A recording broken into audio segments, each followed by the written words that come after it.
Hola, bienvenidos a todos nuevamente a nuestro curso de bioquímica.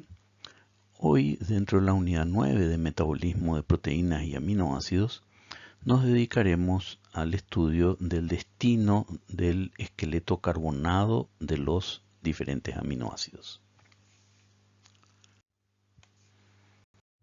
En esta presentación tendremos una breve introducción, nos centraremos en los productos intermedios que se generan a partir de los esqueletos carbonados de los aminoácidos. Luego encararemos la clasificación metabólica de los aminoácidos para luego fijarnos en el destino de los esqueletos carbonados distribuidos en familias cuando esto es posible. Para terminar con una breve referencia a trastornos del metabolismo de aminoácidos que reciben el nombre de aminoacidopatías.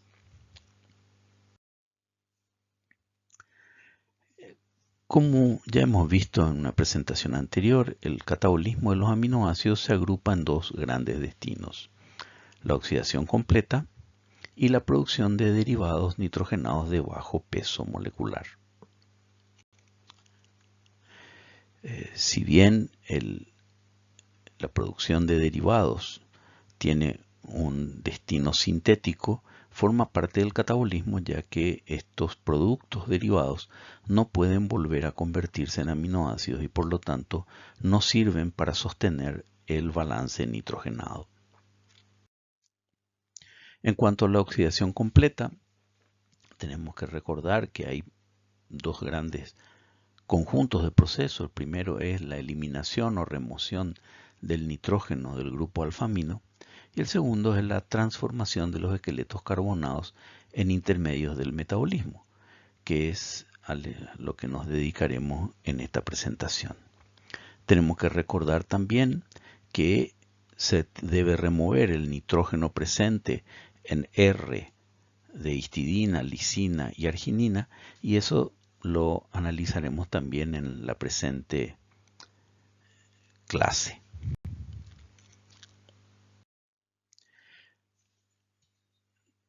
Si nos enfocamos en el esquema general del metabolismo de los aminoácidos, habíamos visto que este conjunto de aminoácidos procedente de las proteínas de la dieta, digeridas y absorbidas, de las proteínas corporales que son degradadas y resintetizadas, así como de la síntesis de los aminoácidos no esenciales, termina derivando en procesos que tienen que ver con la utilización de estos aminoácidos. El más importante, la síntesis de proteínas corporales, pero no menos relevantes en cuanto a la funcionalidad son la síntesis de derivados nitrogenados de bajo peso molecular, pero también la producción de algunas sustancias que tienen interés energético, para lo cual hemos visto que hay que despojar al aminoácido del grupo alfa-amino para producir unos esqueletos carbonados que puedan generar intermedios que se conviertan en glucosa o acetil-CoA o conversión en cuerpos cetónicos, así como la oxidación total para obtener energía liberando dióxido de carbono y agua.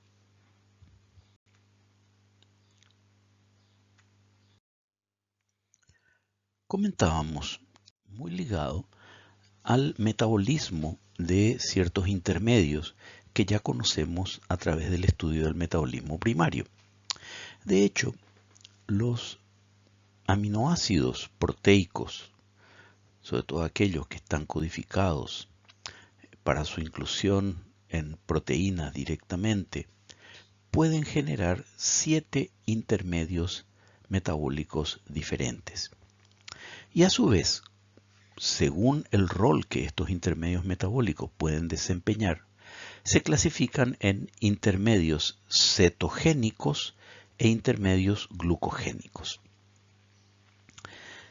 De los 20 aminoácidos, podemos lograr que sus cadenas carbonadas generen total o parcialmente alguno de estos 7 intermedios. Así, Los intermedios cetogénicos, que como su nombre lo indica, son aquellos que pueden generar cuerpos cetónicos o que de hecho son cuerpos cetónicos, son acetil-CoA y acetoacetato.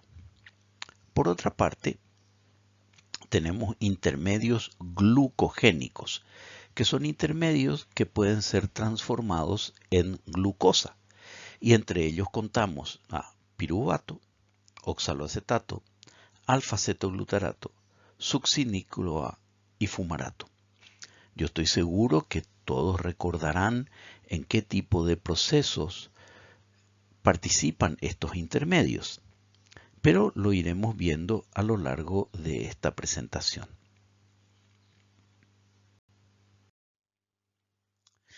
A su vez, este destino de los esqueletos carbonados nos permite encarar lo que se llama la clasificación metabólica de los aminoácidos, que se basa en el tipo de intermedio que cada aminoácido puede generar al degradarse y lo que estos intermedios pueden producir, si pueden producir glucosa o cuerpos cetónicos. Empezando por los menos frecuentes, tenemos los aminoácidos que podemos llamar cetogénicos o cetogénicos puros. Son aquellos cuyos esqueletos carbonados generan cuerpos cetónicos, como acetoacetato, o un precursor de cuerpos cetónicos, acetil-CoA. En esta categoría de aminoácidos cetogénicos encontramos a lisina y leucina, las dos especies cuyos nombres empiezan con L son aminoácidos cetogénicos absolutos. Aquí ya nos podemos detener un instante en pensar en el futuro de estos aminoácidos. Y definitivamente su catabolismo, estoy hablando del catabolismo de lisina o leucina, no podrá contribuir a mantener la glicemia, del momento que sus esqueletos carbonados no producen intermedios que puedan transformarse en glucosa. La categoría mayoritaria, según esta clasificación metabólica de aminoácidos, la constituyen los aminoácidos glucogénicos, aquellos cuyos esqueletos carbonados generan cetoácidos u otras sustancias que pueden transformarse en cetoácidos precursores de glucosa. Y aquí encontramos a alanina, aspartato, asparagina, arginina, cisteína, glicina, glutamato, glutamina, histidina, metionina, prolina, serina y valina. Como ven, la mayoría de los aminoácidos tiene una capacidad implícita de sostener la glicemia, lo cual va a ocurrir en un periodo de ayuno. Estos aminoácidos se despojarán de sus componentes nitrogenados para producir esqueletos carbonados que puedan convertirse finalmente en glucosa. Y tenemos una tercera categoría constituida por lo que se llaman aminoácidos cetoglucogénicos. Son aminoácidos en los cuales parte de su estructura genera un precursor de glucosa y parte de su estructura genera un cuerpo cetónico o un precursor de cuerpos cetónicos. Es decir, estos aminoácidos, cuando se degraden, pueden parcialmente contribuir a mantener la glicemia. Y aquí encontramos a isoleucina, fenilalanina, triptófano, tirosina y treonina. Treonina está marcada en otro color porque en algunos textos figura, dependiendo de los caminos metabólicos que adopte este aminoácido, como glucogénico. Pero para nuestra asignatura vamos a considerar que treonina es un aminoácido cetoglucogénico.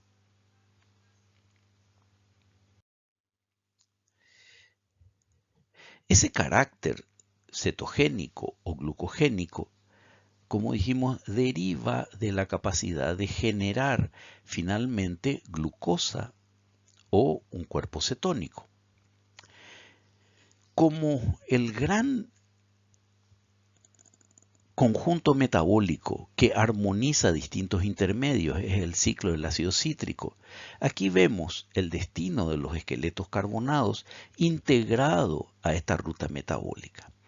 Entonces verán, aquellos aminoácidos que tienen destino cetogénico están en estos recuadros de color púrpura claro y son aquellos que en algún momento generan acetil-CoA o bien acetoacetato.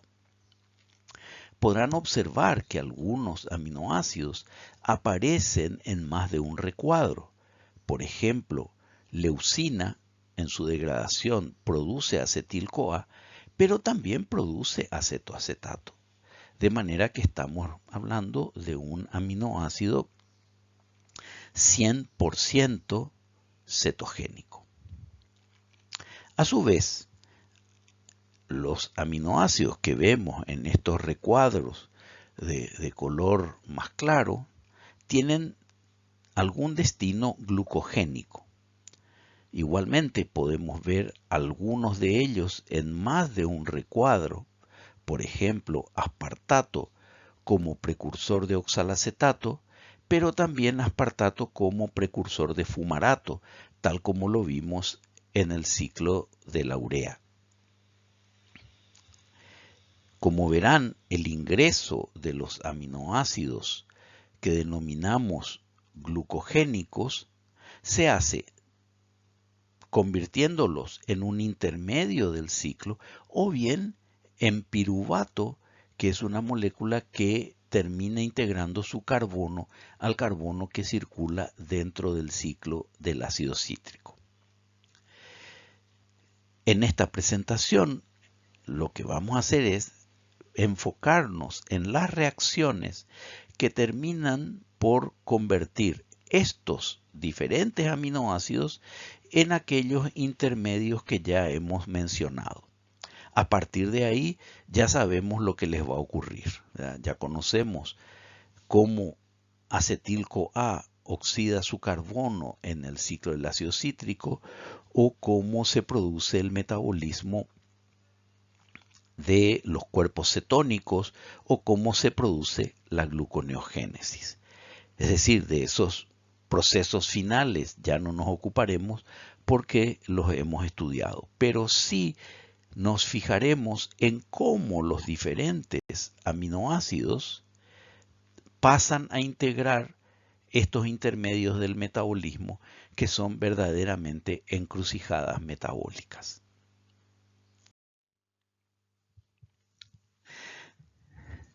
De manera a facilitar el estudio y a sistematizarlo,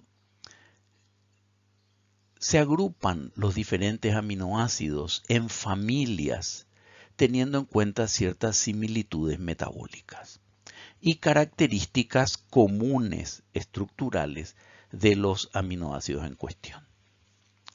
Así, la familia C3 está constituida por aminoácidos que al degradarse producen piruvato y en ella contabilizamos alanina, serina y cisteína, todos aminoácidos de 3 carbonos. También incluimos en esta familia a treonina y glicina. La segunda familia que estudiaremos es la familia C4, son aminoácidos que generan en su degradación oxaloacetato y está constituida por aspartato y asparagina. La familia C5 está formada por aminoácidos que terminan degradando su cadena carbonada hasta formar alfa-cetoglutarato y allí encontramos a glutamato, glutamina, arginina, prolina e histidina. Luego tenemos la familia ramificada, que si bien producen intermedios metabólicos diferentes, podemos agruparla en razón de que sus 3 primeras reacciones en el catabolismo son comunes. Y aquí encontramos a valina, que termina generando succinil-CoA, lo cual le vale la calificación de aminoácido glucogénico, isoleucina, que produce succinil-CoA y acetil-CoA, por lo que es glucocetogénico o cetoglucogénico, como querramos llamarlo indistintamente. Y finalmente leucina, cuya degradación produce acetoacetato y acetil-CoA, y por lo tanto merece la calificación de aminoácido plenamente cetogénico. También tenemos aminoácidos aromáticos que generan fumarato y acetoacetato, donde incluimos a fenilalanina y tirosina. Metionina genera succinil-CoA y cisteína en su degradación, también es un aminoácido glucogénico. Triptófano produce piruvato y acetoacetato, lo cual nos permite calificarlo como cetoglucogénico. Y finalmente lisina, que genera acetoacetato y acetil-CoA. Y gracias a esa cualidad lo calificamos como un aminoácido 100% cetogénico.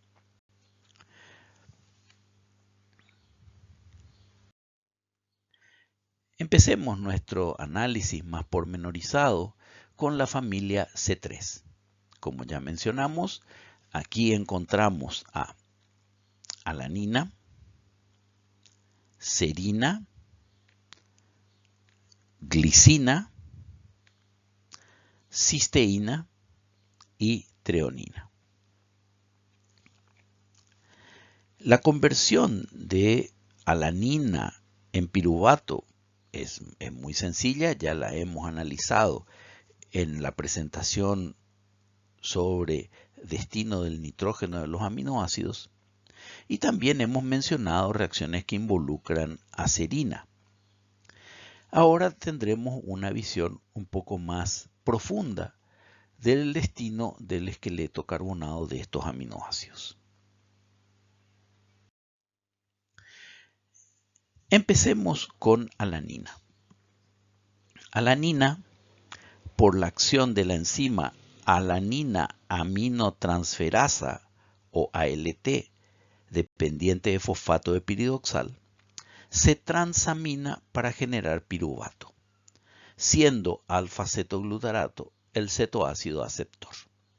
Es simplemente una reacción de transaminación, ya convierte a alanina en un intermedio que puede ser convertido en glucosa a través de la gluconeogénesis o puede ser oxidado a acetil-CoA para aprovecharlo energéticamente.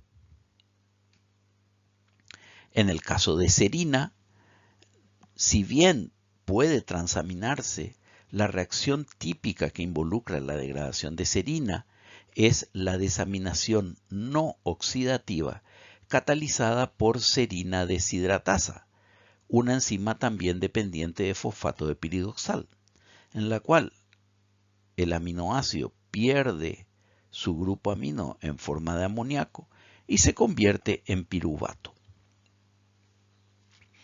En el caso de cisteína, un aminoácido azufrado, nos encontramos con que hay que disponer del nitrógeno y del azufre para lograr un esqueleto que sea oxidable en las vías oxidativas que ya conocemos. Y por tanto, hay varios caminos que nos permiten transitar desde cisteína hasta piruvato. Como ya hemos visto para el resto de los aminoácidos, el grupo alfa-amino terminará produciendo amoníaco que luego se detoxifica mediante la síntesis de urea, pero el grupo sulfidrilo generará una variedad de derivados azufrados como sulfuro de hidrógeno, tiosulfato, tiocianato, etc., que van a cumplir diferentes roles dentro del metabolismo. A su vez, serina mantiene una relación muy estrecha con el aminoácido glicina. Y es así que serina se puede transformar en glicina mediante una enzima dependiente de tetrahidrofolato llamada serina hidroximetiltransferasa, pero también glicina es sustrato de un conjunto multienzimático llamado sistema de escisión de glicina o glicina descarboxilasa, en el cual el carbono carboxílico de la glicina termina como dióxido de carbono, el nitrógeno amínico como amonio y el metileno como metilentetrahidrofolato, que a su vez se puede utilizar para la síntesis de serina.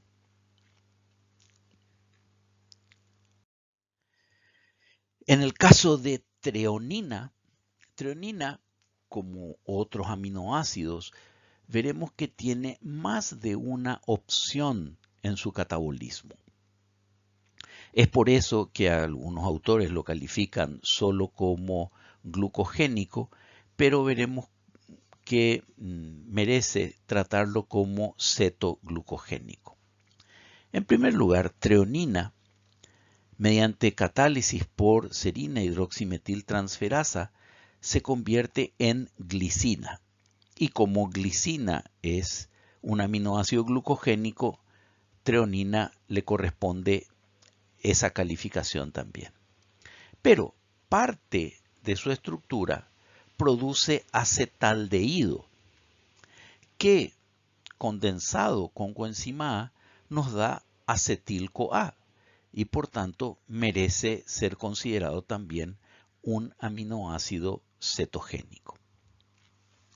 Por otra parte, treonina, mediante la acción catalítica de treonina deshidrogenasa, dependiente de NAD, oxidará el OH secundario hasta formar un carbonilo, dando lugar a la síntesis de alfa-amino beta-cetobutirato. Alfa-amino-beta-cetobutirato, por acción de una liasa, la alfa-amino-beta-cetobutirato liasa, dependiente de coenzima A, genera acetil-CoA y glicina.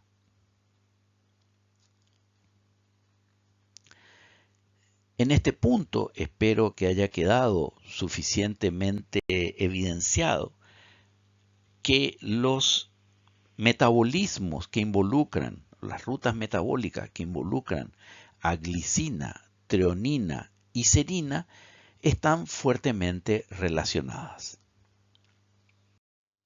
Con relación a serina y treonina, hemos observado la acción de una enzima de tipo deshidratasa dependiente de fosfato de piridoxal, que en el caso de serina da lugar inicialmente a una reacción de deshidratación con participación de fosfato de piridoxal y formación de aminoacrilato, para posteriormente por una reacción de sustitución nucleofílica desplazar el grupo aminoprotonado en forma de amonio y generar piruvato. De manera semejante, treonina por treonina deshidratasa, también dependiente de fosfato de piridoxal, termina liberando amoníaco, que rápidamente se convierte en amonio, para formar 2-cetobutirato. Si observamos esta estructura, podemos notar fácilmente que es un alfa-cetoácido. Y ya sabemos lo que les ocurre metabólicamente a los alfa-cetoácidos. ¿Recuerdan cuando estudiamos el destino de piruvato? Una vez que piruvato se encuentra en las mitocondrias, experimenta descarboxilación oxidativa. Bueno, de manera análoga, el 2-cetobutirato o alfa-cetobutirato acortará su cadena por descarboxilación oxidativa Y así como piruvato se convertía en acetil-CoA, el 2-cetobutirato se convertirá en propionil-CoA. En este esquema, obviando la mención de las enzimas que participan, podemos ver el destino de los esqueletos carbonados de estos 3 aminoácidos que hemos visto está fuertemente relacionado. Así, treonina por treonina deshidratasa pierde el grupo amino y se convierte en alfa-cetobutirato, que por descarboxilación oxidativa produce propionil-CoA, que ya sabemos se va a transformar en succinil-CoA, tal como hemos visto en el destino de propionil-CoA al oxidar la porción terminal de los ácidos grasos de cadena impar. Pero también treonina se puede deshidrogenar con la acción oxidativa de NAT, dando alfa-amino beta-cetobutirato, que por acción de una liasa genera acetil-CoA y glicina. Quiere decir que treonina y glicina se encuentran fuertemente vinculados. A su vez, serina, que puede metabolizarse sintéticamente a partir de 3-fosfoglicerato, un intermedio glicolítico, y también puede generar 3-fosfoglicerato. Si serina es sustrato de la serina deshidratasa, producirá piruvato acompañando a la liberación de amoníaco o amonio. Si serina es sustrato de serina hidroximetiltransferasa dependiente de tetrahidrofolato, nos permite obtener metilén-tetrahidrofolato, o sea, un intermedio sumamente importante en procesos biosintéticos, y transformar el resto de su esqueleto en glicina. Glicina, como hemos mencionado, tiene varios destinos metabólicos y uno de ellos es volver a convertirse en serina reaccionando con metilén-tetrahidrofolato o bien experimentar transaminación y oxidación para producir glioxilato que se oxida a oxalato. Este esquema lo completamos con la acción del sistema de escisión de glicina, que vimos que convierte a glicina en productos elementales como amoníaco, dióxido de carbono, y su carbono alfa termina produciendo metilén tetrahidrofolato.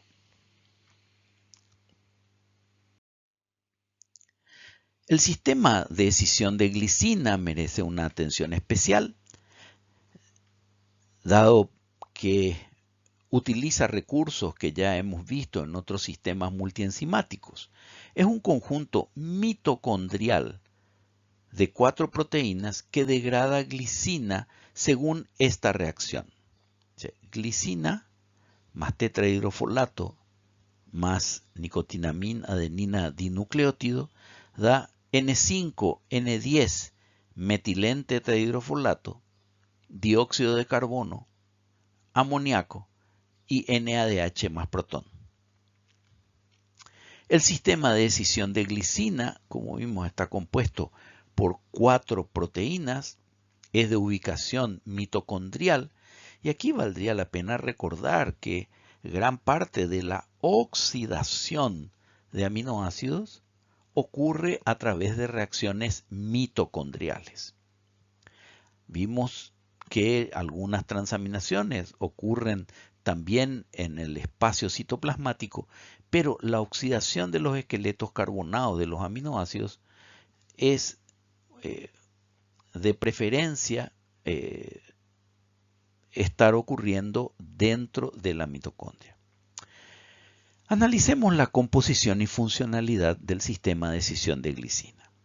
Está compuesto por una proteína P, que debe su nombre a que contiene fosfato de piridoxal, que participa fijando al sustrato, la glicina, una proteína H, que contiene lipoamida y va a descarboxilar a este sustrato oxidativamente, pero también va a producir un intermedio aminoetil.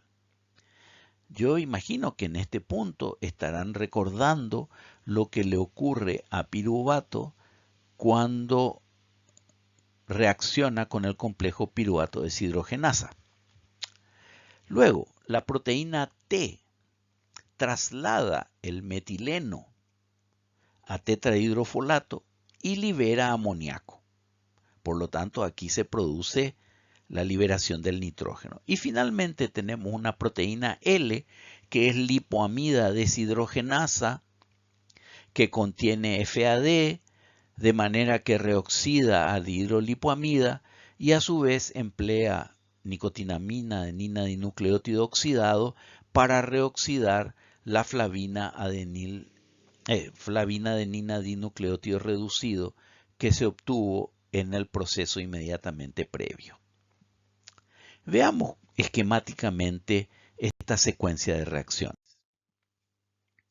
Aquí tenemos nuestro complejo multienzimático con sus 4 componentes, la proteína P con fosfato de piridoxal, la proteína H con lipoamida, la proteína L, lipoamida deshidrogenasa con FAT y la proteína T, que es la que va a ligar tetrahidrofolato. Aquí tenemos el sustrato glicina, que se fija al fosfato de piridoxal. A continuación, por efecto oxidativo de lipoamida, se produce la descarboxilación y fijación del resto al azufre de la dihidrolipoamida en forma de un intermedio nitrogenado. Luego, tetrahidrofolato se lleva el carbono alfa y se produce la liberación del nitrógeno para finalmente, mediante la acción de la proteína L, reoxidar dihidrolipoamida hasta restituir el complejo mediante la acción oxidativa de NAD a su forma metabólicamente activa inicial.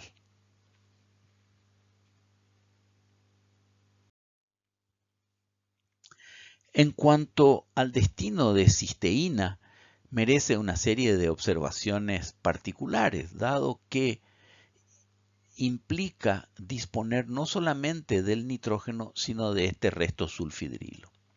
Cisteína, por transaminación, se despoja del grupo alfa-amino para producir beta-mercaptopiruvato. Pero también cisteína puede, mediante reacciones oxidativas, oxidar el sulfidrilo a sulfito para producir el ácido cisteín sulfínico. ¿Por qué es importante este intermedio? Porque nos permite, por descarboxilación, la síntesis de taurina. Recuerdan, este aminoácido, que no es un aminoácido carboxílico, forma parte de los aminoácidos que tiene capacidad para conjugar ácidos biliares, por ejemplo, en la producción del ácido taurocólico. A su vez, cisteína, mediante reacciones de transaminación y liberación de azufre, este azufre tiene varios destinos. Uno de ellos es producir tiosulfato, también sulfuro de hidrógeno, aunque esto es una reacción que más frecuentemente la vemos en el metabolismo bacteriano. Sin embargo, la producción de tiosulfato es para nosotros relevante, dado que permite a través de la enzima rodanasa convertir cianuro en tiocianato, una especie mucho menos tóxica. A su vez, el sulfidrilo en forma de sulfuro de hidrógeno debidamente oxidado produce sulfato que participa en la síntesis de PAPS, fosfoadenosil-fosfosulfato, ese intermedio con capacidad reactiva para transferir sulfato en varios procesos biosintéticos y de detoxificación.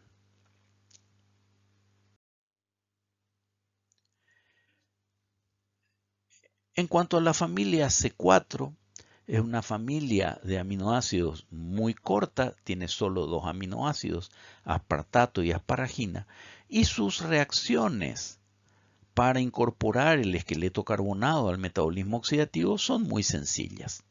En el caso de aspartato, ya analizamos la acción de la enzima aspartato aminotransferasa dependiente de fosfato de piridoxal, una enzima de expresión citosólica y mitocondrial que, utilizando alfa-cetoglutarato como cetoácido aceptor, convierte aspartato en oxaloacetato. Oxaloacetato ya lo reconocemos como un intermedio del ciclo del ácido cítrico y también a nivel citosólico como un intermedio para la síntesis de fosfoenolpiruvato en la gluconeogénesis.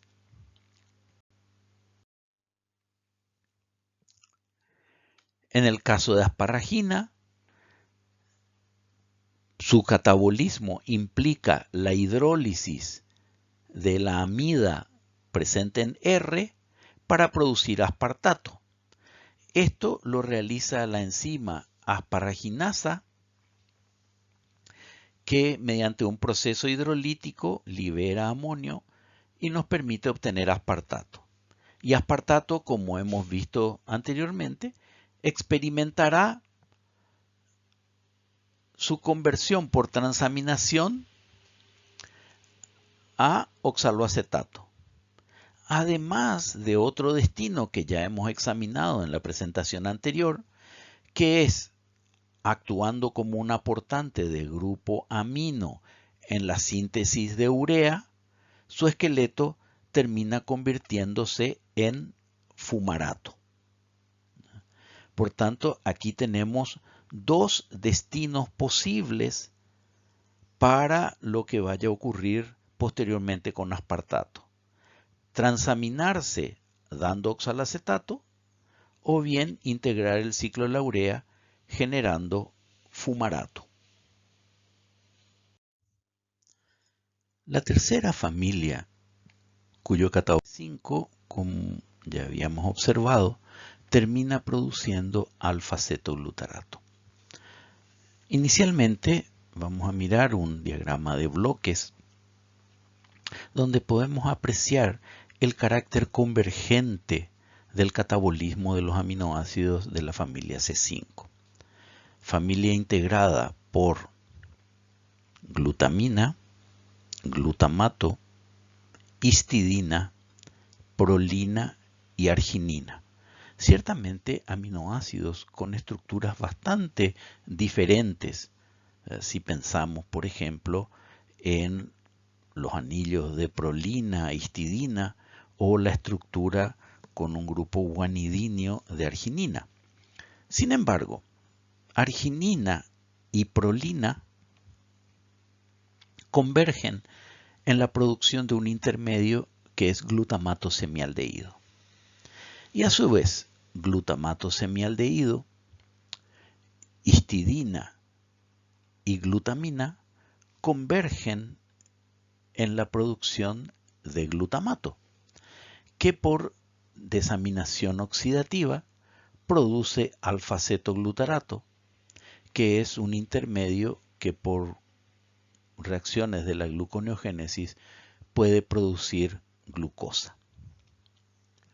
Luego de haber visto este esquema en grandes bloques, pasemos a analizar el detalle de esta degradación. Aquí se puede apreciar, ¿verdad?, cómo histidina lleva la mayor parte de su esqueleto hasta glutamato, pero hay una etapa en la cual participa tetrahidrofolato formando N5-formimino tetrahidrofolato, así como prolina y arginina que convergen en la producción de glutamato semialdehído que por oxidación da glutamato, mientras que glutamina por hidrólisis también genera glutamato, para terminar o empezar, según como lo veamos, con la desaminación oxidativa de glutamato. Justamente la desaminación oxidativa de glutamato es una reacción que ya hemos analizado en el contexto del destino del nitrógeno de los aminoácidos. Recordemos que glutamato deshidrogenasa es una enzima mitocondrial y que tiene a glutamato como único sustrato. Mediante una reacción en la cual puede participar como oxidante NADP o NAD indistintamente, en la cual la oxidación va a prevalecer en esta reacción reversible cuando la carga energética sea baja, mientras que también podemos considerar a esta una reacción de síntesis de glutamato que operará cuando tengamos carga energética elevada. Entonces, una vez más, glutamato deshidrogenasa cataliza la desaminación oxidativa de glutamato produciendo equivalentes de reducción, amoníaco y alfa-cetoglutarato, ya un intermedio del ciclo del ácido cítrico. A su vez, glutamina por hidrólisis mediada por la enzima glutaminasa producirá amoníaco y glutamato, y ya sabemos cuál es el destino de glutamato. Veamos ahora qué ocurre con el catabolismo de arginina y prolina, que están muy relacionados. Arginina ya lo hemos encontrado como un intermedio del ciclo de la urea, y la enzima arginasa, que se expresa únicamente en el hígado y por lo tanto es el único sitio de producción de urea, nos genera al mismo tiempo el aminoácido ornitina, que puede experimentar una transaminación, y en este caso no será del grupo alfa-amino, sino del grupo delta-amino, utilizando alfa-cetoglutarato como cetoácido aceptor, que se convierte en glutamato, y ornitina se convierte en glutamato semialdehído. Ustedes dirán, pero ¿por qué no se obtiene un cetoácido? Porque estamos transaminando no un grupo amino sobre carbono secundario, sino un grupo amino sobre carbono primario, y por tanto produce una función carbonílica primaria.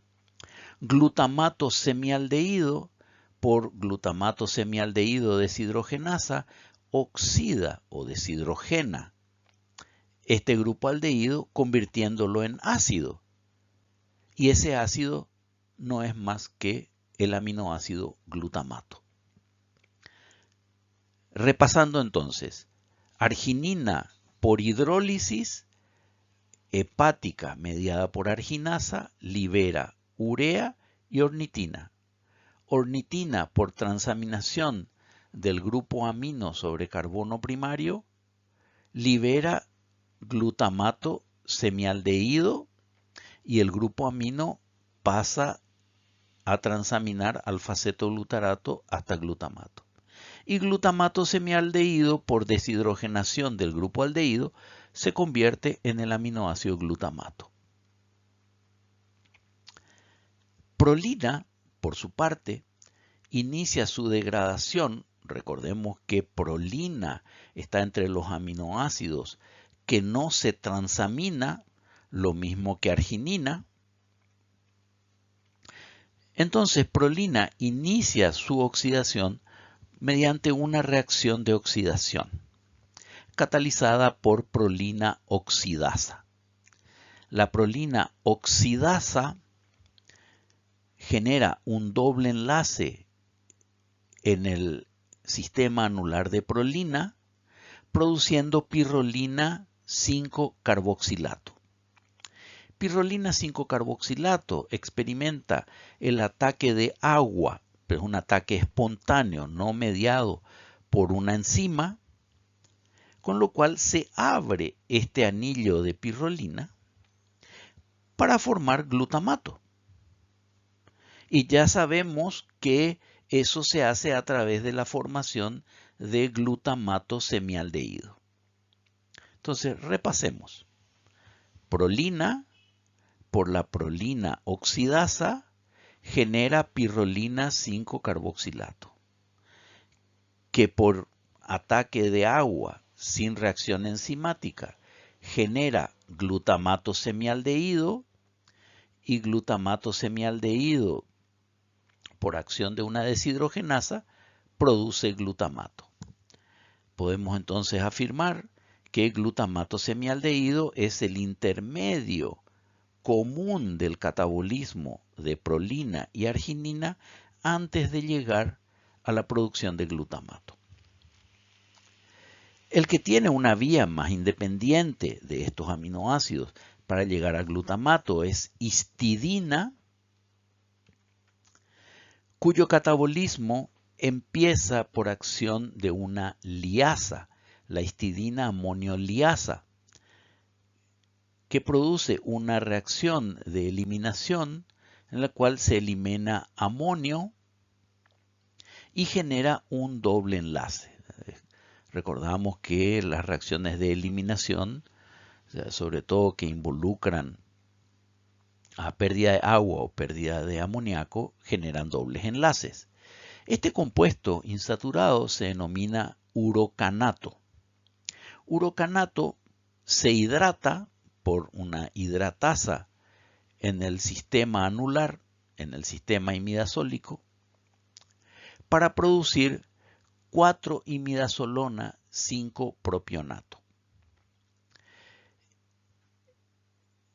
Este intermedio, por acción de imidazolona propionasa, abre el anillo de imidazolona, generando formimino, lo que está marcado en rojo, glutamato, que es la estructura restante.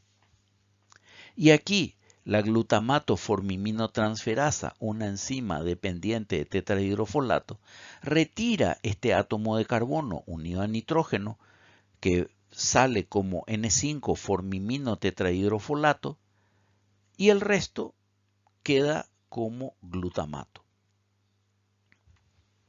Repasemos. Histidina, por la histidina amonio-liasa, pierde el grupo alfa-amino, que se retira como amonio, y genera un intermedio insaturado en la cadena lateral, que es urocanato. A continuación, la urocanato hidratasa sobre el anillo de imidazol produce 4-imidazolona 5-propionato, que por la imidazolona propionasa se abre generando formiminoglutamato, para concluir con la transferencia del grupo formimino a tetrahidrofolato y liberación de glutamato mediante la acción de la enzima glutamato formimino transferasa.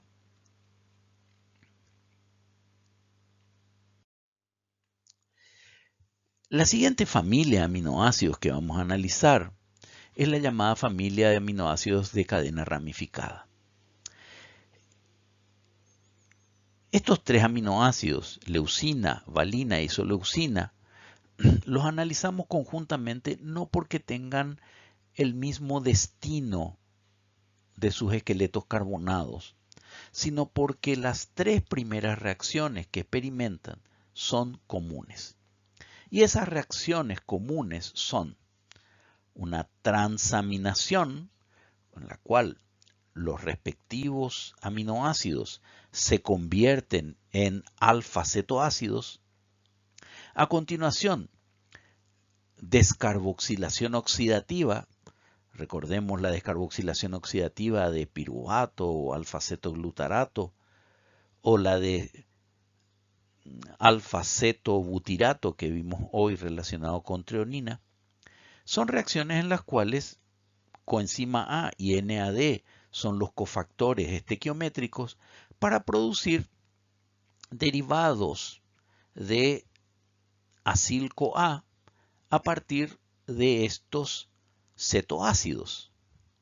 Y finalmente esos derivados de acilco A van a experimentar deshidrogenación dependiente de FAD, con lo cual nos permite obtener intermedios que contienen dobles enlaces.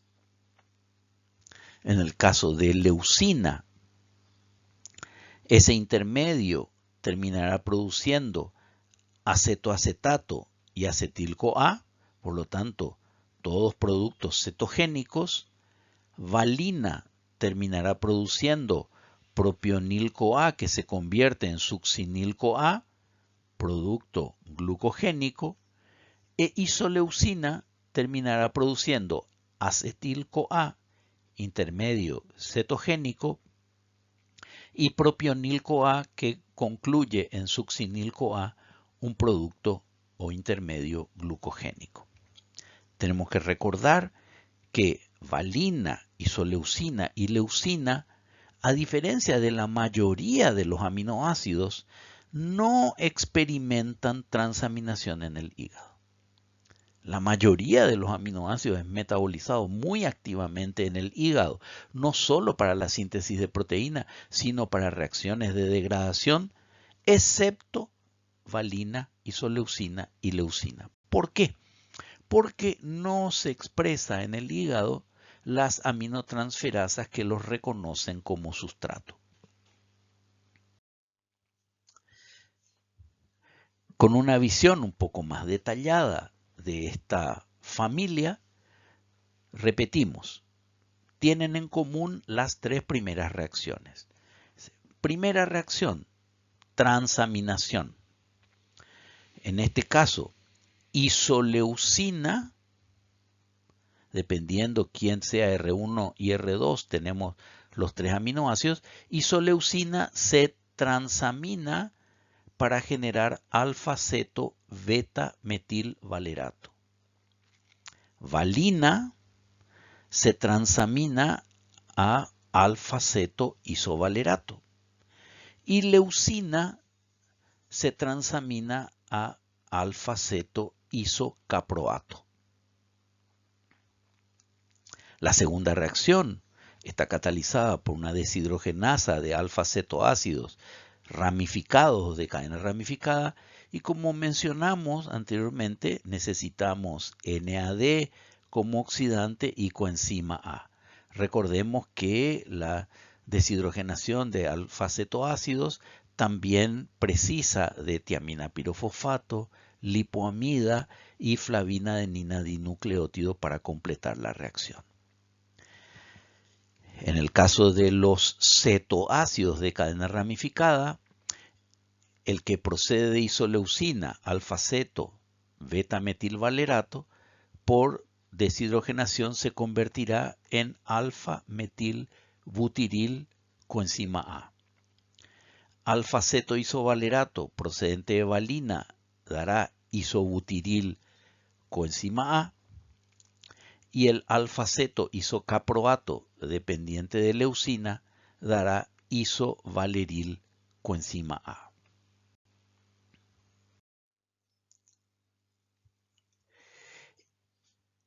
Estos tres productos en forma de derivados activados por coenzima A experimentará la acción de una enzima acil-CoA deshidrogenasa dependiente de FAT. Estoy seguro que esto les recordará las reacciones que veíamos en la beta oxidación de los ácidos grasos. Y así, el intermedio metilbutiril coenzima A que deriva de isoleucina producirá tiglil-CoA con una insaturación. Isobutiril-CoA que deriva de valina dará metilacrilil coenzima A. Isovaleril-CoA que deriva de leucina dará metilcrotonil-CoA. Y cada uno de ellos tendrá, como señalamos anteriormente, destinos diferentes. En el caso de leucina, que es un aminoácido cetogénico absoluto, producirá hidroximetilglutaril-CoA, que por efecto de una liasa produce acetil-CoA y acetoacetato, remarcando ese carácter exclusivamente cetogénico. En el caso de valina, metilacrilil-CoA, a través de varias reacciones, acortará la cadena hasta producir propionil-CoA, que sucesivamente por carboxilación dependiente de biotina para producir metilmalonil-CoA y posterior isomerización para llegar a succinil-CoA, le da carácter glucogénico a valina. En cambio, isoleucina, la transformación de tiglil-CoA involucra la pérdida de dos carbonos en forma de acetil-CoA, lo que aporta carácter cetogénico, y la producción de propionil-CoA, que como acabamos de ver para valina, termina dándole carácter glucogénico. Es interesante hacer notar que la carencia de la deshidrogenasa de alfa-cetoácidos de cadena ramificada terminará produciendo la acumulación de estos alfa-cetoácidos. Obviamente eso genera una situación de acidosis metabólica que se observa en una patología llamada enfermedad de la orina de jarabe de Arce, de la cual hablaremos posteriormente.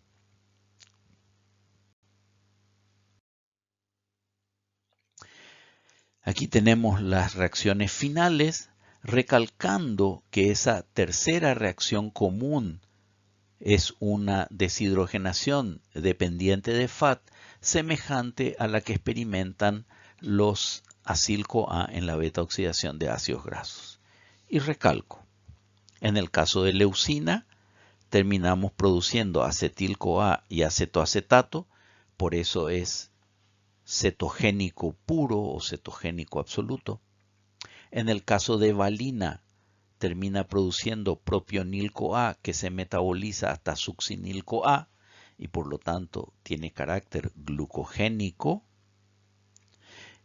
E isoleucina, la oxidación produce tiglil-CoA que luego permite la transformación en acetil-CoA que aporta carácter cetogénico y propionil-CoA que genera succinil-CoA, justificando su carácter simultáneamente glucogénico, ¿verdad? Por lo tanto, leucina es cetogénica o una molécula cetogénica, valina es una molécula glucogénica e isoleucina es una molécula cetoglucogénica.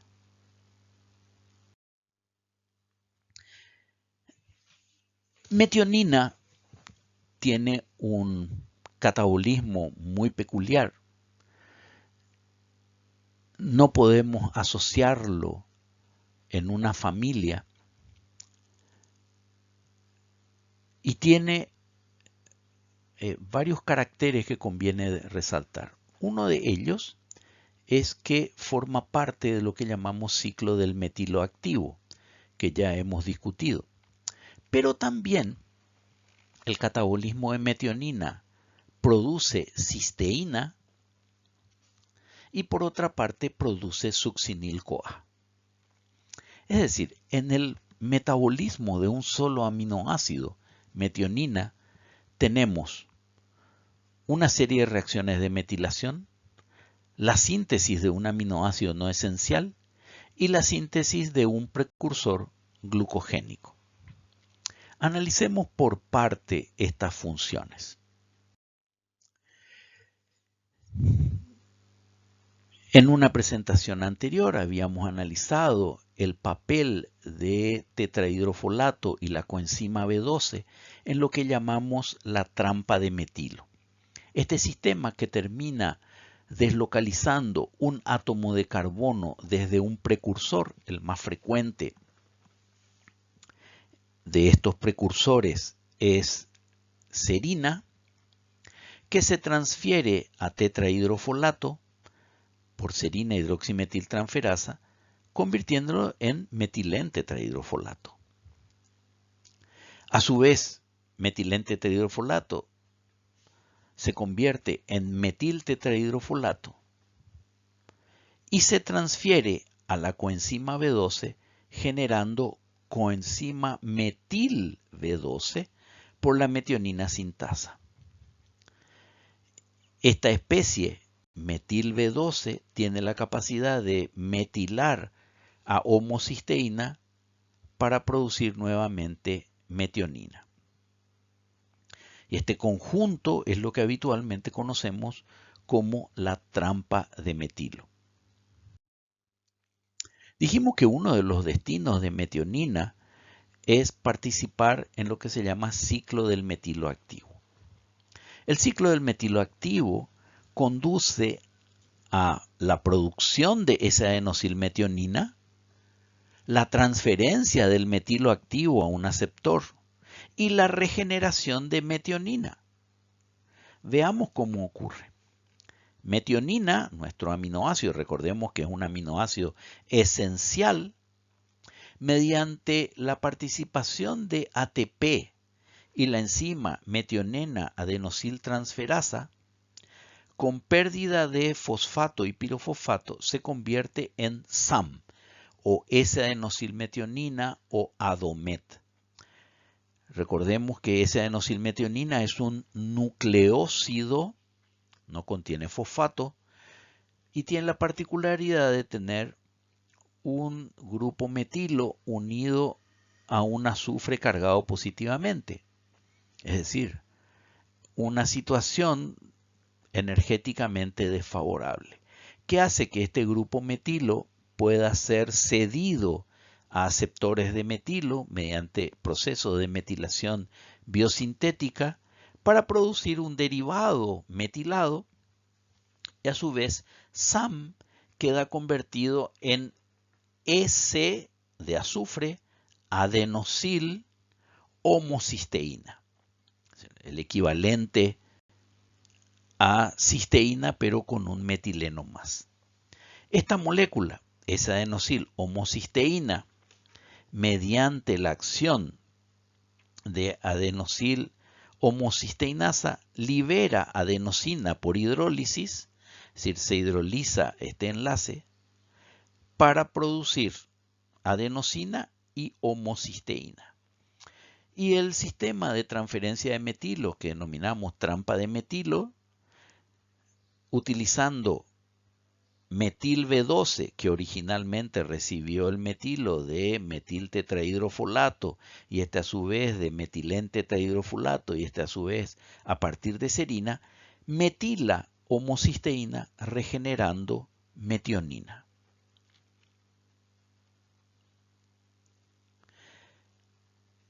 Esto es parte del metabolismo de metionina. De hecho, homocisteína se convierte en metionina dentro de nuestro metabolismo, pero no por eso dejamos de considerar a metionina un aminoácido esencial, desde el momento que no tenemos una síntesis genuina de su precursor, que es homocisteína. Dijimos que también metionina puede ser precursor de cisteína o bien oxidarse completamente, lo que veremos a continuación. Homocisteína, procedente de el metabolismo en el cual ha participado metionina como S-adenosylmetionina, reacciona con serina mediante una reacción catalizada por una enzima llamada cistationina beta sintasa, que es una enzima dependiente de fosfato de piridoxal, para producir una condensación. Y esa condensación se hace utilizando el sulfidrilo de homocisteína y eliminando el OH de serina en forma de agua. El compuesto que se obtiene se llama cistationina. Lo que aquí está en color verde es la parte aportada por el aminoácido serina. Y lo que está en negro viene de homocisteína, que a su vez viene de metionina. Cistationina, por una enzima llamada cistationina gamma liasa, libera cisteína. Es interesante observar cómo la reacción entre homocisteína y serina es importante para transferirle este sulfidrilo, que originalmente venía de metionina, transferírselo a la serina para producir cisteína. Razón por la cual cisteína no es un aminoácido esencial, siempre y cuando tengamos una adecuada provisión de metionina. El resto de la estructura de homocisteína que integró cistationina pasa a formar alfa-cetobutirato. Observarán que alfa-cetobutirato es un alfa-cetoácido y por lo tanto sustrato de una deshidrogenasa dependiente de NAD y coenzima A para producir un derivado con un átomo de carbono menos, porque se elimina dióxido de carbono, y ese derivado es propionil-CoA.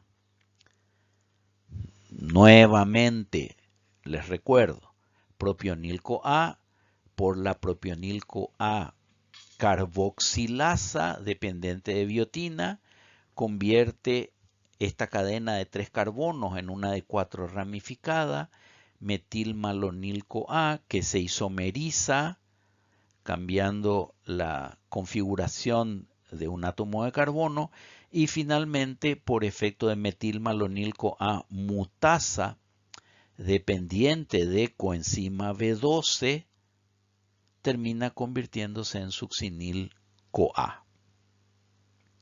Y ya sabemos que succinil-CoA es una molécula rica en energía que a nivel mitocondrial puede producir la síntesis de GTP a partir de GDP por fosforilación a nivel de sustrato, producirá succinato y succinato por succinato deshidrogenasa se convierte en fumarato, fumarato se hidrata, da malato y malato de sustrato de la malato deshidrogenasa. También es sustrato de la enzima málica.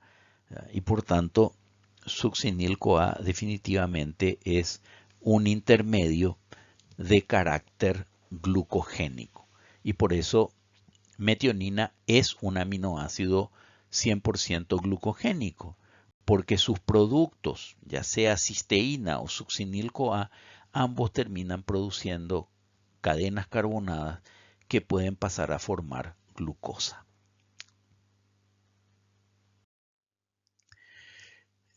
Los aminoácidos aromáticos fenilalanina y tirosina están muy relacionados en su catabolismo. Ambos son aminoácidos cetoglucogénicos.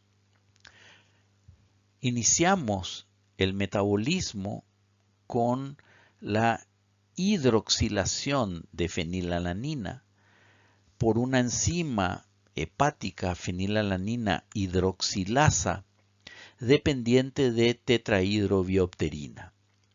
Les recuerdo que tetrahidrobiopterina es un cofactor enzimático, una coenzima no derivada de vitamina que participa en la hidroxilación de aminoácidos aromáticos. En este caso, nos toca ver la transformación de fenilalanina en tirosina, reacción que veremos afectada por mutaciones de la enzima en una patología congénita llamada fenilcetonuria, de la que hablaremos brevemente más adelante.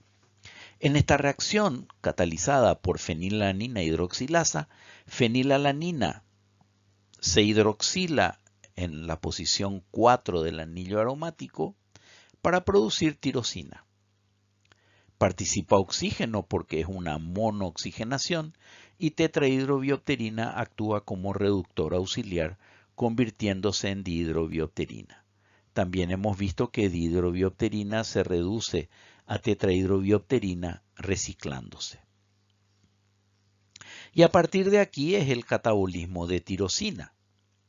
Tirosina experimenta transaminación por una aminotransferasa utilizando alfa-cetoglutarato como cetoácido aceptor. Obviamente alfa-cetoglutarato se convierte en glutamato y tirosina se convierte en parahidroxifenilpiruvato, ¿verdad? Dado que esta cadena contiene la estructura de piruvato. Entonces, parahidroxifenilpiruvato va a sufrir otra reacción de hidroxilación, pero mediada en este caso por una dioxigenasa, dado que se va a producir al mismo tiempo la incorporación de 1H y la pérdida de un átomo de carbono de la cadena lateral para producir ácido homogentísico o su forma ionizada homogentisato. Fíjense que la cadena ha experimentado descarboxilación, ahora tenemos una cadena de solo 2 carbonos y un anillo aromático dihidroxilado. Para esta reacción, el cofactor es ácido ascórbico, vitamina C, y quiero hacerles notar que se ha transpuesto la posición de la cadena. Es decir, no solamente se ha acortado, sino que ahora se encuentra un carbono más cercano al OH incorporado inicialmente. El ácido homogentísico o homogentisato, por una enzima llamada homogentisato dioxigenasa, se provoca la apertura del anillo aromático, escindiendo este enlace por oxidación de este carbono que se convierte en carboxilato para producir un intermedio ya de cadena abierta llamada maleil acetoacetato. Les recuerdo que el ácido maleico es el cis-butenodioico, el isómero del ácido fumárico, que podrán ver contenido en esta estructura, en esta parte que les estoy señalando. Maleil acetoacetato, por una isomerasa, se convierte en fumaril acetoacetato. Ahora tenemos disposición trans en este doble enlace. Y finalmente, por efecto de una hidrolasa fumaril acetoacetasa, se libera fumarato y acetoacetato. Acetoacetato es un cuerpo cetónico y por lo tanto eso le vale a fenilalanina y tirosina la calificación de aminoácido cetogénico. Pero también libera fumarato, y fumarato puede convertirse por hidratación en malato y estenoxalacetato para producir glucosa, de manera que estos dos aminoácidos también tienen carácter glucogénico. Es decir, fenilalanina y tirosina son cetoglucogénicos.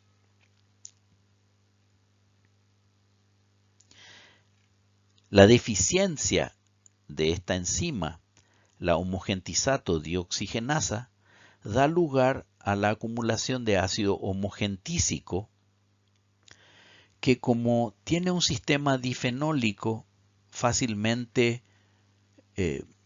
se oxida, dando lugar a reacciones de polimerización, generando pigmentos oscuros. Como el ácido homogentísico tiene grupos polares, se elimina por orina y por lo tanto no se acumula como ácido homogentísico y puede dar lugar a la precipitación de pigmentos por polimerización o a la oxidación del ácido homogentísico a nivel de la vejiga en la orina para dar lugar a orinas de color muy oscuro. Esto es una aminoacidopatía conocida como alcaptonuria o enfermedad de Garrod. El otro aminoácido aromático cuya degradación nos toca analizar es triptófano. Triptófano también tiene más de una vía de degradación, pero analizaremos brevemente la más común. Triptófano, por efecto de una dioxigenasa, la triptófano 2,3-dioxigenasa, permite la apertura del anillo indólico para formar N-formilquinurenina. N-formilquinurenina, por acción de la formamidasa, libera ácido fórmico y nos deja el aminoácido quinurenina. Quinurenina, por efecto de quinurenina monooxigenasa, se hidroxila a hidroxiquinurenina y por una reacción dependiente de fosfato de piridoxal y catalizada por quinurenasa, escinde la cadena lateral de hidroxiquinurenina produciendo alanina, que ya sabemos se convertirá en piruvato y nos deja 3-hidroxiantranilato. Esta molécula es interesante porque puede convertirse en ácido nicotínico para la síntesis de nicotinamida, pero eso no excluye el carácter de vitamina que tiene nicotinamida en la formación de nicotinamina adenina dinucleótido, dado que primero triptófano es un aminoácido esencial, segundo es un aminoácido muy escaso y tercero que nuestras necesidades de NAD son muy grandes y por lo tanto requerimos incluir nicotinamida en la dieta. Es decir, lo poco de nicotinamida que podríamos obtener a partir del metabolismo de triptófano no satisface nuestras necesidades metabólicas. Regresando a la degradación de triptófano, 3-hidroxiantranilato, mediante una serie de reacciones, se va a convertir en alfa-cetoadipato, un cetoácido dicarboxílico, que mediante oxidaciones que incluyen dos reacciones de descarboxilación que veremos también en el metabolismo de lisina, termina produciendo acetoacetato. Acetoacetato es un cuerpo cetónico y eso le vale el carácter cetogénico a triptófano. Pero antes vimos que produce alanina a partir de su cadena lateral, lo cual le vale el carácter glucogénico. En consecuencia, triptófano es un aminoácido cetoglucogénico.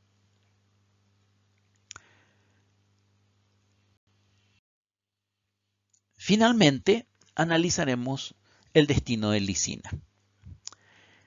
Lisina tiene un carácter excepcional en su catabolismo y es un aminoácido que no se transamina. La ausencia de transaminación de lisina se observa no solamente en los mamíferos, sino que en todos los seres vivos. Existe una hipótesis de que si se llegara a producir transaminación, el grupo alfa-amino de lisina podría, si se convierte por transaminación esta posición en portadora de un carbonilo, reaccionar con el epsilonamino, dado que hay una cadena que tiene la flexibilidad suficiente, lo cual daría un intermedio sumamente estable que no permitiría continuar su catabolismo. También, si se produjera la transaminación en el epsilonamino, aparecería un aldehído que podría formar igualmente una base de Schiff con el grupo alfa-amino, dando lugar a un fenómeno semejante. El catabolismo de lisina se pudo determinar gracias a la localización de un intermedio llamado sacaropina en una patología llamada hiperlicinemia. O sea, se encontraba que al haber algún defecto en la degradación de lisina, no solamente se acumulaba lisina, sino también sacaropina. Lisina es un aminoácido cetogénico y ese carácter lo debe a que su degradación produce acetoacetato y acetil-CoA.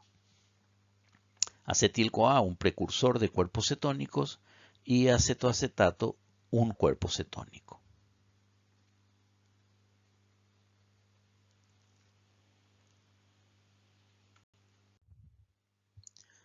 Dado que lisina, amino, en este tipo de reacción. Lisina, recordemos que tiene dos grupos amínicos, va a experimentar una condensación con alfa-cetoglutarato, utilizando NADPH como reductor. La reacción está catalizada por una enzima denominada sacaropina deshidrogenasa, que sería coherente con la transformación de sacaropina hacia lisina. Recordemos que lisina es un aminoácido esencial y por lo tanto carecemos de la capacidad de sintetizarlo. Y por dos motivos, no producimos el cetoácido precursor y tampoco se puede transaminar.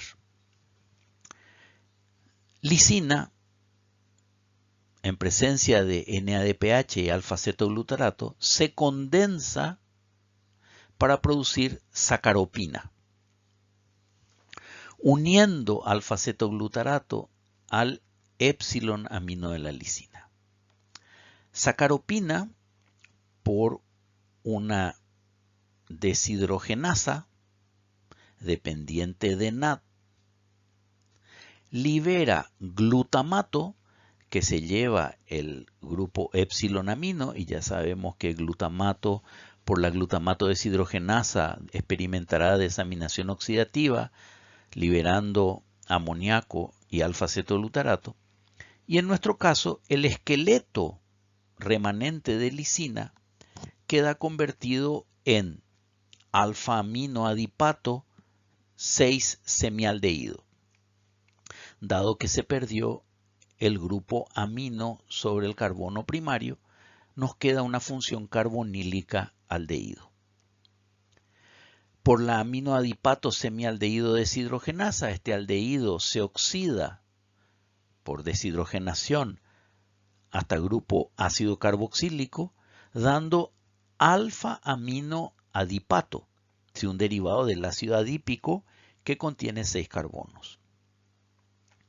Y este aminoácido sí ya experimenta transaminación por la aminoadipato aminotransferasa dependiente de alfa-cetoglutarato y fosfato de piridoxal para perder el grupo alfa-amino convirtiéndose en alfa-cetoadipato, un alfa-cetoácido que por la acción de la alfa-cetoácido deshidrogenasa, que ya hemos mencionado varias veces en esta presentación, acorta la cadena por descarboxilación oxidativa, produciendo glutaril coenzima A.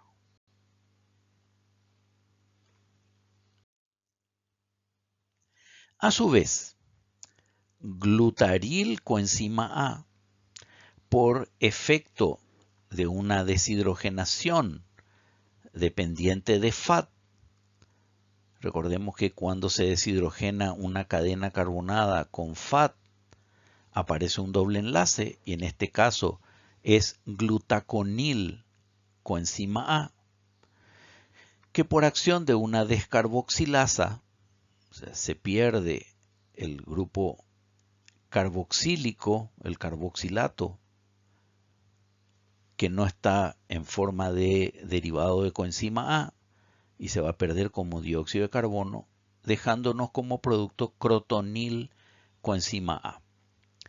Crotonil coenzima A, por acción de una hidratasa, dado que tiene un doble enlace, va a formar beta hidroxibutiril coenzima A.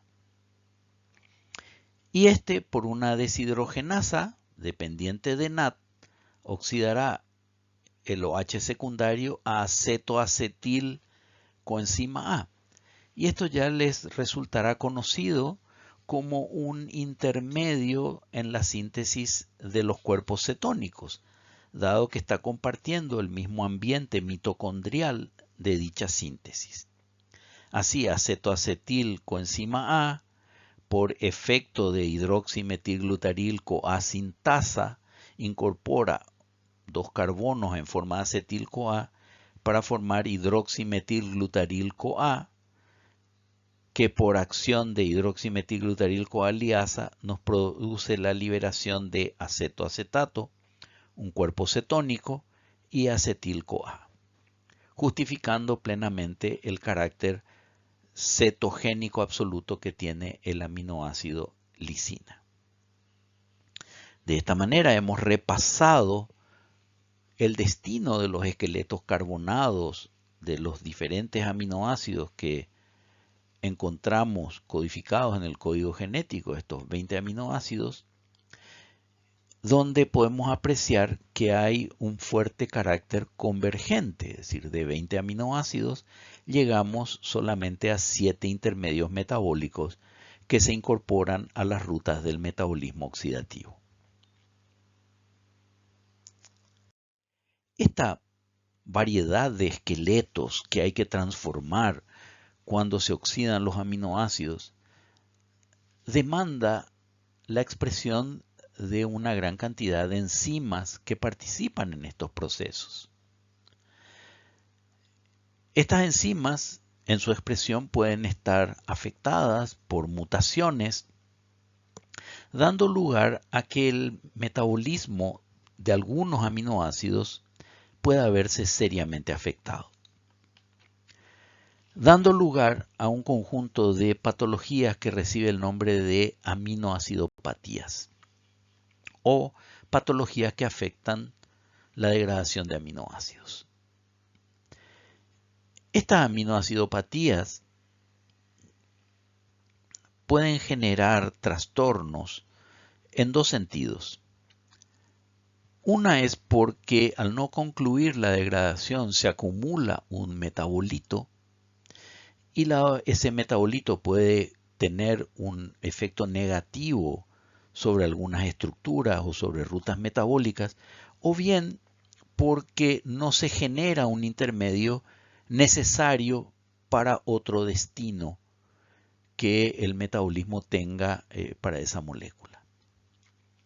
Generalmente en las aminoacidopatías lo que vamos a ver es acumulación de algún metabolito que al no ser degradado termina produciendo algún efecto sobre, como les decía, estructura, rutas metabólicas, aunque lo más corriente es que se acumule algún ácido produciendo acidosis metabólica. Las aminoacidopatías no tienen una distribución homogénea en las distintas poblaciones. Tampoco son patologías frecuentes, son más bien patologías raras. Y su existencia o su frecuencia, es decir, su incidencia, dado que son patologías congénitas, también es variable, no todas son igualmente frecuentes, aún contando con su baja ocurrencia. Veamos algunas de ellas. En esta tabla se han resumido algunas aminoacidopatías distribuidas por los distintos aminoácidos que con frecuencia podrían verse afectados. O sea, en el caso de fenilalanina, la deficiencia de fenilalanina hidroxilasa acumula fenilalanina, dando lugar a la fenilcetonuria clásica, cuyo síntoma más importante es el retardo mental. El déficit de la reductasa del cofactor, que es la dihidrobiopterina reductasa, da lugar a que se acumule también fenilalanina, generando la fenilcetonuria no clásica con el mismo trastorno, con la diferencia que los tratamientos son distintos. También comentamos sobre la enfermedad de Garrod o alcaptonuria, donde la deficiencia es de la enzima homogentisato dioxigenasa, se acumula ácido homogentísico que se polimeriza produciendo alcaptonuria, dando lugar a la emisión de orina oscura y artritis por depósito de producto de polimerización en tejido conectivo. La deficiencia de fumaril acetoacetasa da acumulación de fumaril acetoacetato, lo que vemos en la tirosinemia tipo 1, y esto ocasiona falla hepática y muerte temprana. Con relación a tirosina, el déficit de tirosina aminotransferasa da lugar a acumular tirosina, que observamos en la tirosinemia tipo 2 con trastornos neurológicos.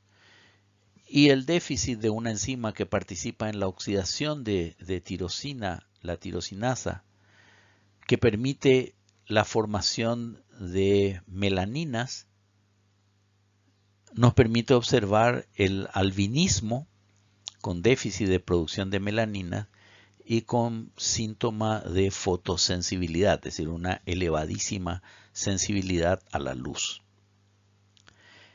Con relación al aminoácido metionina, el déficit de cistationasa, recordemos que es la enzima que escinde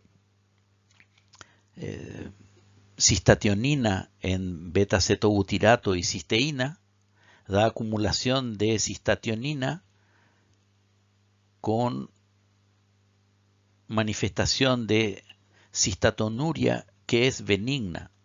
No así el déficit de cistationina beta-sintasa da lugar a la imposibilidad de sintetizar cistationina y por lo tanto acumular homocisteína en la homocisteinemia que da trastornos cardiovasculares y neurológicos.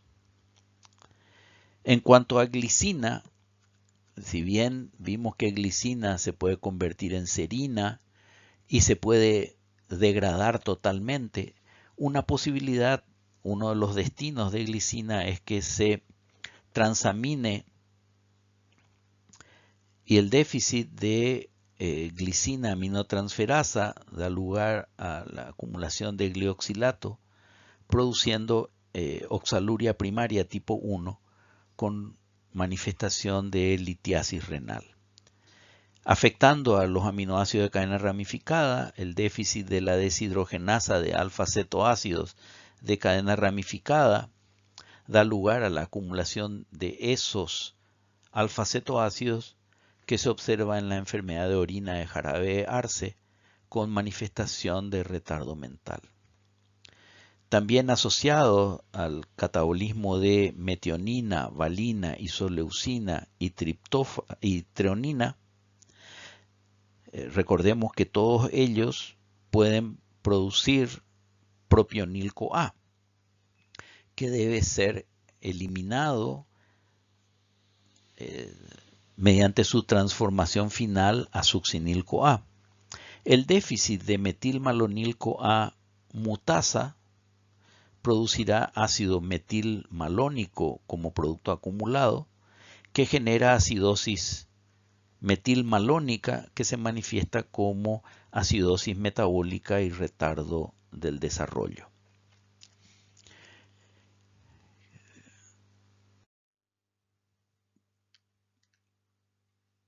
Estamos solamente señalando algunas de estas aminoacidopatías, pero tenemos que recordar que dada la diversidad de las estructuras involucradas en los aminoácidos,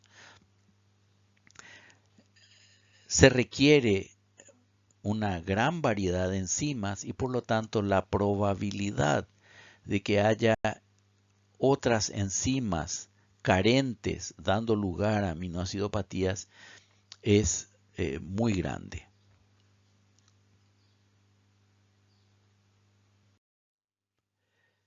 Las aminoacidopatías más frecuentes, y les recuerdo que estas incidencias varían en diferentes poblaciones, la más común para la población occidental, sobre todo de extracción anglosajona, es la cistinuria. Y la cistinuria en realidad no es un trastorno del catabolismo de aminoácidos, sino es un defecto de la absorción tubular proximal de la cistina y los aminoácidos básicos en el filtrado glomerular. Es decir, esto afecta a cistina, arginina, lisina y ornitina, que las que están en circulación, al ser solubles en agua, se filtran en el glomérulo, pero luego no se reabsorben. En este caso, cistina tiende a cristalizar y por lo tanto da lugar a la formación de cálculos en el aparato excretor urinario. Con frecuencia descendente tenemos la histidinemia, que no es, si bien es un trastorno del metabolismo, es benigno. La fenilcetonuria, que ya hemos visto, causa retardo mental. La acidosis metilmalónica, el albinismo, están entre las que podríamos llamar más comunes y más raras: la homocistinuria, la alcaptonuria, la enfermedad de orina de Jarabe-Arce, la cistinosis, ¿verdad?